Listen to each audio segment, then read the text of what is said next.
Shalom Bapak Ibu Saudara-saudara terkasih.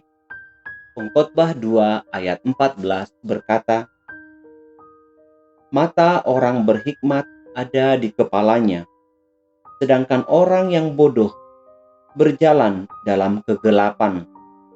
Tetapi aku tahu juga bahwa nasib yang sama menimpa mereka semua. Pernahkah kita melihat tanda lingkaran di dahi? Biasanya sering dipakai oleh saudara-saudari kita yang berasal dari India, atau mungkin teman-teman kita yang berasal dari Bali. Secara filosofi, tanda ini adalah tanda mata batin, di mana pikiran kita seharusnya ikut melihat. Bukan hanya mata secara fisik, tetapi juga pikiran harus mampu melihat realitas kehidupan dan apa yang sedang terjadi.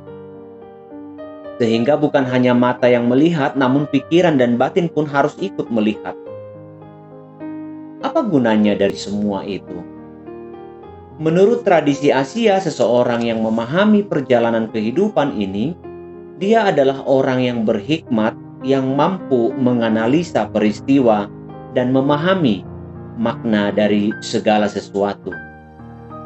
Salomo ternyata juga memahami hal yang sama, bahwa tidak ada gunanya seseorang melihat dengan penglihatan atau mata, jika memang tidak dapat mengambil hikmat dari peristiwa yang dilihatnya. Itu sebabnya ia berkata, mata orang berhikmat ada di kepalanya. Cara tata letak memang benar, mata ada di kepala. Namun makna yang sesungguhnya adalah agar kita dapat melihat dengan jelas, sebab kepala ada di atas dan letaknya sangat dekat dengan pikiran. Melalui pikiran tersebutlah seluruh anggota tubuh kita diperintah. Tetapi perbandingannya adalah orang yang bodoh, yang berjalan dalam kegelapan. Artinya ia memiliki penglihatan atau mata, namun apa yang terjadi tidak diperhatikan, sehingga ia tidak menjadi orang yang tanggap akan sesuatu di sekelilingnya. Nampaknya banyak manusia yang melakukan hal yang sama. Ia melihat, namun tidak memperhatikan. Ia mendengar, namun ia tidak mengerti. Namun semua tidak akan dapat menghindar dari malapetaka yang telah ditetapkan oleh Tuhan. Baik orang berhikmat maupun tidak, atau orang bodoh maupun tidak, satupun dari kita tidak ada yang dapat menghindar dari pergumulan ataupun kematian. Jika Tuhan berkehendak, tidak ada satupun yang mampu menghindar atau menambahkan setitik kebahagiaan dalam kehidupannya. Jika memang tujuan hidup hanya untuk kebahagiaan dan kesenangan serta kekekalan hidup, maka tidak ada gunanya menjadi orang yang berhikmat atau menjadi bodoh. Sebab semua itu bagi Allah tidak berguna. Tetapi yang berguna sesungguhnya adalah bagaimana kita mengerti dan pasrah diri kepada Tuhan. Baik hidup maupun mati, setiap manusia akan mengalaminya. Tetapi kebodohan dan hikmat hanya berlaku di atas dunia ini selama kita hidup. Pada akhirnya, kita juga akan kembali kepada Allah. Hanya satu yang dapat dilakukan. Mari berpasrah diri kepada Tuhan. Tuhan memberkati kita.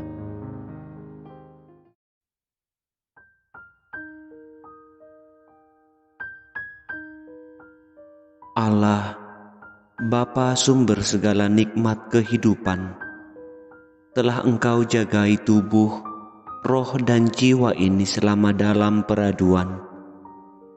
Kini aku bangkit untuk menyongsong hari baru.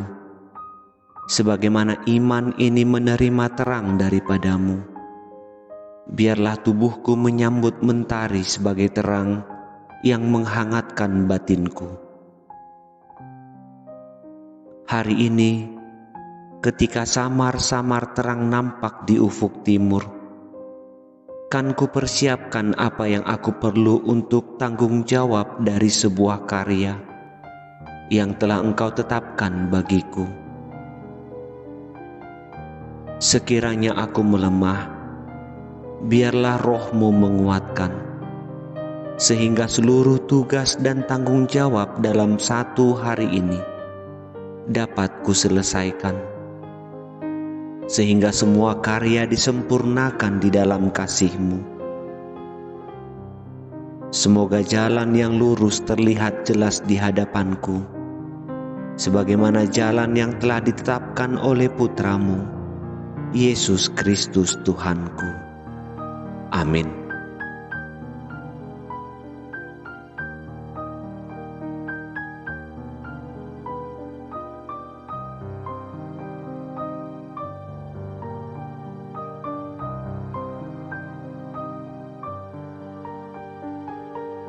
Terima kasih telah menyaksikan acara ini. Mari dukung acara ini melalui doa dan partisipasi kita untuk mensubscribe. Tekan juga tombol lonceng untuk memberitahu bahwa Anda mendapatkan acara yang terbaru. Tuhan memberkati.